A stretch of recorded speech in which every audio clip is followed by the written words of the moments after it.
Neste vídeo, mostrarei mais detalhes sobre o procedimento 6 da experiência 4, que é a ponte H com chaves, usando componentes reais.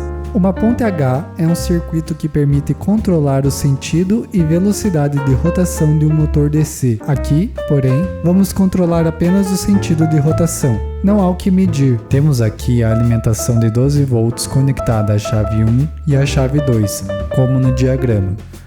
Nesse experimento, você pode usar uma fonte de tensão mais baixa se não encontrar uma de 12 volts, como na experiência 3. Se a chave 1 estiver conectando o circuito aos 12 volts e a 2 ao ground, a energia vai passar pelo LED neste sentido, e vice-versa.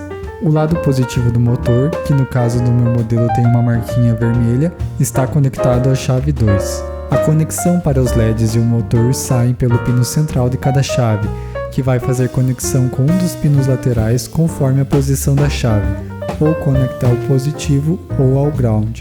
Lembrando que o LED é um diodo emissor de luz, e o que um diodo faz? Ele só deixa a corrente passar em um sentido. Entender isso é importante para entender o que está acontecendo nesse circuito. Então, o que acontece se inverter um LED? Se você conectar um LED com a polaridade ao contrário, ele não acenderá.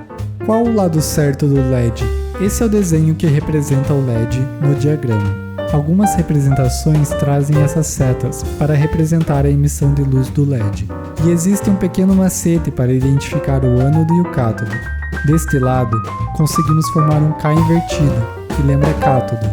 E desse lado, um triângulo, com um A, que lembra ânodo. O cátodo é o lado que se conecta ao terminal negativo e o ânodo ao positivo.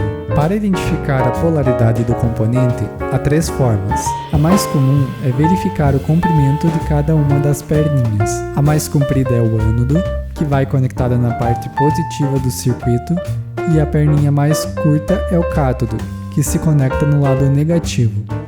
Costumamos dobrar um pouquinho a perninha mais comprida para facilitar a montagem. O segundo modo é a aferição visual. Olhando o LED contra uma fonte de luz, você verá algo com uma imagem ao lado. O lado mais estreito, mais magrinho, é o ânodo, conecta ao positivo, e o outro é o cátodo, conecta ao negativo. A terceira opção é usar um multímetro no modo de teste de continuidade. Você pode então conectar cada ponta de prova a um conector do LED. Caso o LED acenda, a ponta do positivo está conectada ao ânodo e a do negativo ao cátodo.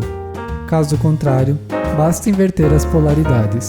Por fim, temos o circuito funcionando. Então é interessante dedicar-se a entender a contribuição de cada componente e entender o porquê dele funcionar como funciona. Uma coisa importante de notar é que devido às altas velocidades de rotação do motor e à velocidade do obturador da câmera, pode haver a ilusão de que o motor está girando em sentido contrário ao da realidade, ou até mesmo que alterna o sentido espontaneamente. Por isso é importante montar o circuito na sua protoboard e observar o comportamento.